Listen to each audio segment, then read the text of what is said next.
जय श्री राम।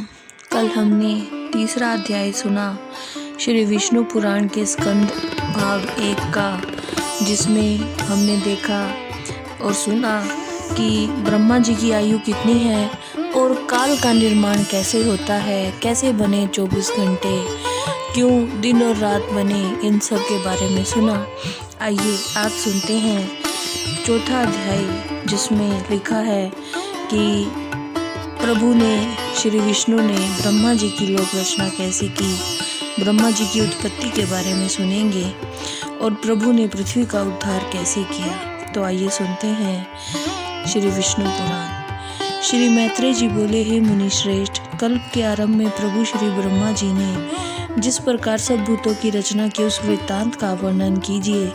श्री पराशर जी बोले, प्रजापतियों के स्वामी प्रभु ब्रह्मा जी ने जिस प्रकार प्रजा की सृष्टि की, वैसे मैं तुम्हें सुनाता हूँ। पिछले कल्प का अंत होने के पश्चात जब ब्रह्मा जी रात्रि में सोकर उठे तो उन्होंने समस्त लोगों को शून्य में देखा, अर्थात खाली देखा। तो वे प्रभु नारायण पर हैं, वे ब्रह्मा शिव आदि प्रभु के भी स्वयं प्रभु हैं, ब्रह्मा स्वरूप हैं, अनादि हैं, सबकी उत्पत्ति के स्थान हैं। नर से उत्पन्न होने से इनको नार भी कहा जाता है, और जल से उत्पन्न हुए तो इनको नार कहा, और वह जल ही प्रभु का निवास स्थल है, जिसे अयन कहते हैं। इसीलिए प्रभु को श्री नारायण कहा जाता है, क्योंकि उनका स्थान जो रहने का है वो पानी में है। समस्त संसार जलमग्न जब दिखाई दिया तो प्रजापति प्रभु ब्रह्मा जी ने अनुमान से जाना कि पृथ्वी तो जल के अंदर है, और पृथ्वी को जल से बाहर निकालने के लिए एक दूसरा शरीर धारण किया। उन्होंने पूर्व कल्पों के आदि में जिस प्रकार मत्स्य, कूर्म आदि रूप धारण किए थे, उसी प्रकार वराह कल्प के आरंभ में वेद यज्ञ में वराह शरीर धारण किया, और समस्त संसार की स्थिति में तत्पर हो सबकी अंतरात्मा और अविचल रूप से वे प्रभु ब्रह्मा जी, जो पृथ्वी को धारण करने वाले हैं, उन्होंने पृथ्वी को बाहर निकाला। जब वराह रूप धारण करके प्रभु जल में प्रविष्ट हुए तो उन्हें पाताल लोक में आया देख पृथ्वी भक्ति भाव से भरकर उनकी स्तुति करने लगी। पृथ्वी कहने लगी, हे शंख चक्र गदा पद्म धारण करने वाले कमल नयन प्रभु, आपको मेरा नमस्कार है। आप आज इस पाताल लोक में मेरा उद्धार कीजिए। पूर्व काल में मैं आपके द्वारा ही उत्पन्न हुई थी।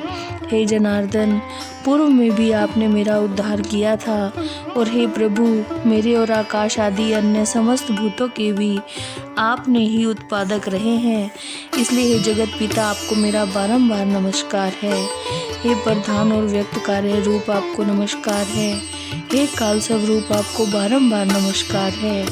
हे परमेश्वर, संसार की रचना के लिए ब्रह्मा विष्णु और रुद्र रूप धारण करने वाले आप ही समस्त भूतों की उत्पत्ति, पालक और नाश करने वाले हैं, और संसार के जलमय हो जाने पर हे प्रभु, सबको भक्षण करने के पश्चात अंत में आप स्वयं जल में शयन करते हैं।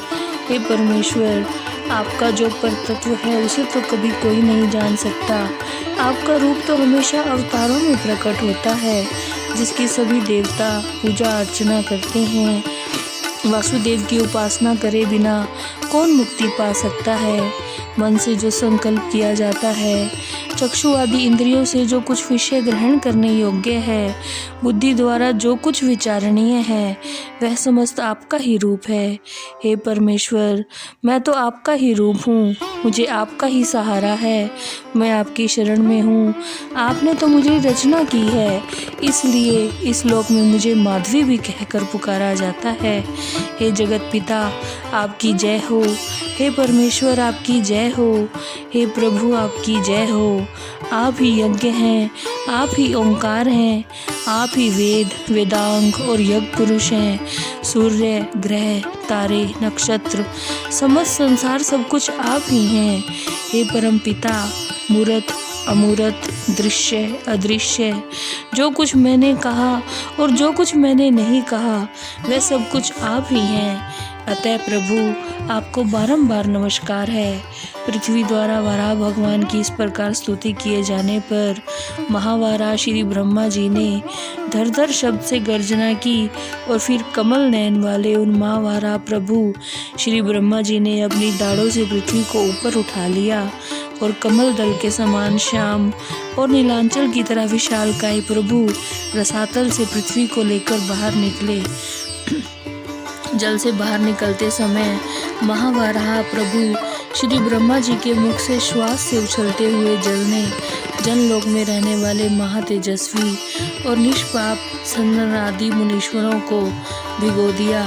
जल भयंकर शोर करता हुआ उनके खुरों से विदीर्ण होने वाले रसातल में नीचे की ओर जाने लगा और उनके जनलोक में रहने वाले शीतगण उनके श्वास वायु से व्याकुल होकर छिपने के लिए इधर उधर भागने लगे।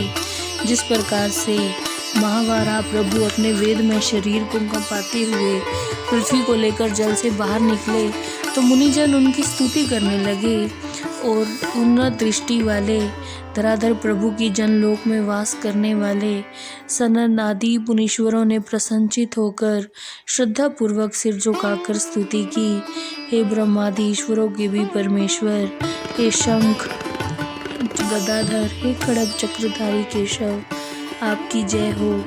आप ही जगत की उत्पत्ति करने वाले हैं, आप ही जगत के पालक हैं, आप ही संहारक हैं, आप ही प्रभु हैं जिसे परम पद कहते हैं। आपके अतिरिक्त और कुछ नहीं है। हे प्रभु, आप ही यज्ञ पुरुष हैं।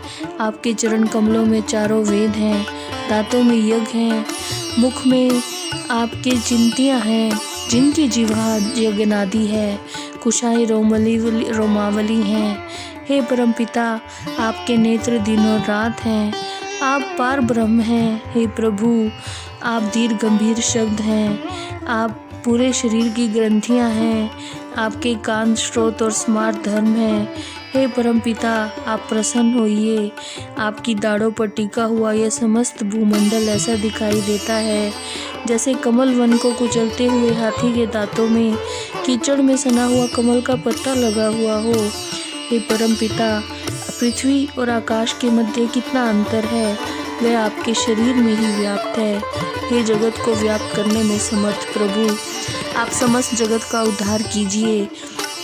हे जगत पिता, एकमात्र परमार्थ केवल आप ही तो हैं, अन्य कोई भी नहीं है।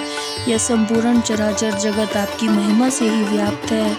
यह मूर्तिमान जग दिखाई देता है, वह आपका ही रूप है। अति जितेंद्रिय लोग भ्रम से इसे जग रूप में देखते हैं। इस समस्त ज्ञान स्वरूप संसार को अज्ञानी लोग अर्थ रूप देखते हैं।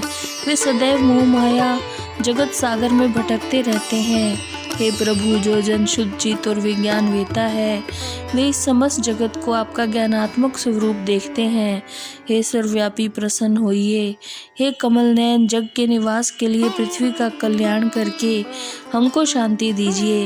हे प्रभु, आप इस समय सत्व प्रधान हैं। हे प्रभु, जग के उद्भव के लिए आप पृथ्वी का कल्याण कीजिए और हमें शांति प्रदान कीजिए। हे प्रभु, आपको नमस्कार है। श्री पराशर जी बोले, इस तरह स्तुति किए जाने पर पृथ्वी को धारण करने वाले वराह प्रभु श्री ब्रह्मा जी ने उसे अति शीघ्र उठाकर अपार जल के ऊपर स्थित कर दिया। उस जल समूह के ऊपर पृथ्वी एक विशाल नौका के समान स्थित है और अति विशालकाय होने के कारण उसमें डूबती नहीं है। पृथ्वी को स्थापित करने के पश्चात अनादि परमेश्वर ने फिर पृथ्वी को समतल कर उस पर जहाँ तहाँ पर्वतों को स्थापित कर दिया। फिर प्रभु ने अपने प्रभाव से पूर्व कल्प के अंत में दग्ध हुए सारे पर्वतों को पृथ्वी तल पर यथास्थान रख दिया। इसके पश्चात प्रभु ने 7 द्वीपादि कर्म से पृथ्वी को यथा योग्य विभाजित करके भूरलोक आदि चारों लोकों की विधि पूर्वक रचना कर दी। इसके पश्चात प्रभु श्री हरि ने रजोगुण से युक्त होकर 4 मुख वाले ब्रह्मा का रूप धारण कर इस सृष्टि की रचना की और इस सृष्टि की रचना में प्रभु तो केवल निमित्त मात्र ही हैं।